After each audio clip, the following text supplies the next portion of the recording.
Shalom dan selamat pagi Jemaat HKBP Cibubur yang diberkati Tuhan. Sebelum kita menjalani satu hari ini, marilah terlebih dahulu kita menerima bekal rohani dari firman Tuhan pada hari ini Selasa 3 Oktober 2023. Namun sebelumnya marilah kita terlebih dahulu berdoa. Kita berdoa. Kasih karunia dan damai sejahtera dari Allah Bapa dan dari anaknya Tuhan Yesus Kristus kiranya menyertai kamu sekalian. Amin. Amanginang saudara-saudara, sesuai dengan Almanak HKBP, firman Tuhan hari ini tertulis dari surat Yakobus pasal 1 ayat 26, tertulis demikian. Jikalau ada seorang menganggap dirinya beribadah, tetapi tidak mengekang lidahnya, ia menipu dirinya sendiri, maka sia-sialah ibadahnya. Demikian firman Tuhan. Hati-hati dengan lidahmu. Bapak, Ibu, Saudara-saudara, Bob William Tutupoli, atau yang dikenal dengan nama Bob Tutupoli, nama yang tidak asing lagi di telinga kita. Seorang penyanyi legendaris yang sudah meninggal dunia di Juli 2022 tahun yang lalu. Dia pernah menyanyikan sebuah lagu yang berjudul Tinggi Gunung Seribu Janji, yang kemudian diubah menjadi Memang Lidah Tak Bertulang. Sampai saat ini, lagu itu masih selalu diingat orang-orang, khususnya orang yang sudah berusia 50 tahun ke atas. Lagu ini menceritakan bahwa manusia sering atau senang untuk mengatakan lain di mulut, lain di hati. Tapi yang disalahkan adalah lidah. Kok bisa ya? Sama seperti Yakobus dalam firman Tuhan hari ini berbicara tentang lidah. Lidah adalah bagian anggota tubuh yang kecil sebagai gambaran bahwa lidahlah sumber kalimat atau perkataan yang keluar dari mulut. Jika salah menguasai lidah, pembicaraan akan dapat membuat segala perkara menjadi besar. Yakobus 3 ayat 5. Karena dengan perkataan, kita boleh dapat membuat segala perkara menjadi lebih parah. Dengan perkataan, kita boleh menjadi orang yang dapat dipercaya dan tidak dipercaya, dipuji dan dicemooh. Bahkan Salomo mengatakan bahwa kata-kata yang keluar dari mulut, lidah, akan menentukan masa depan. Amsal 18 ayat 21.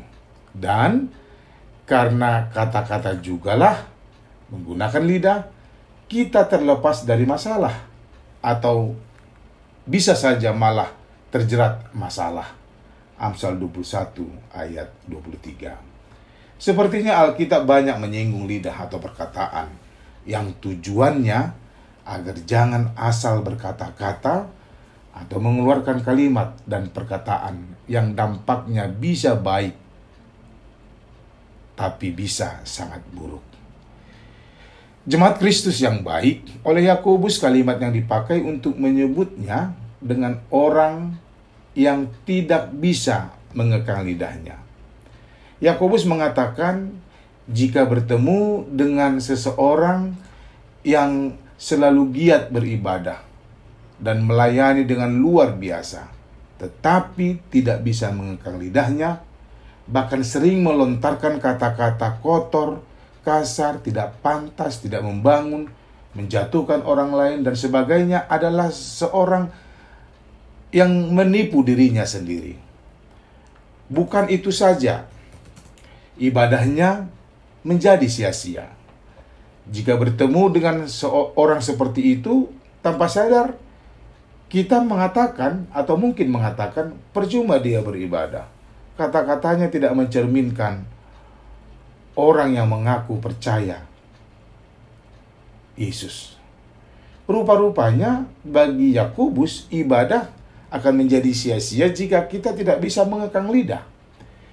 Jika sedang marah, Apakah kita mengeluarkan sederet nama satwa, umpatan atau hujatan kasar?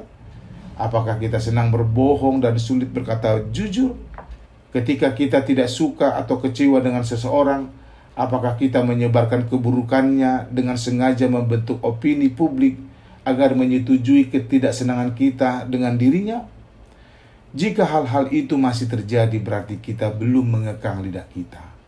Paulus berkata, "Janganlah ada perkataan kotor keluar dari mulutmu, tetapi pakailah perkataan yang baik untuk membangun di mana perlu, supaya mereka yang mendengarnya beroleh kasih karunia."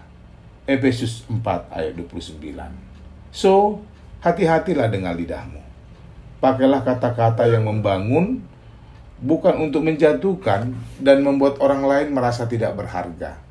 Waspadalah dalam berkata-kata dan jagalah perkataan agar tidak membuat ibadahmu sia-sia. Amin. Berkatnya menyertaimu. Kita berdoa. Bapa yang baik, berikan aku hikmat untuk dapat menguasai hati dan lidahku. Ajari aku berucap dan memilih kata-kata dan kalimat untuk menjadi berkat bagi orang yang mendengarnya. Amin. Selamat beraktivitas, Amanginang dan saudara-saudara sekalian. Horas.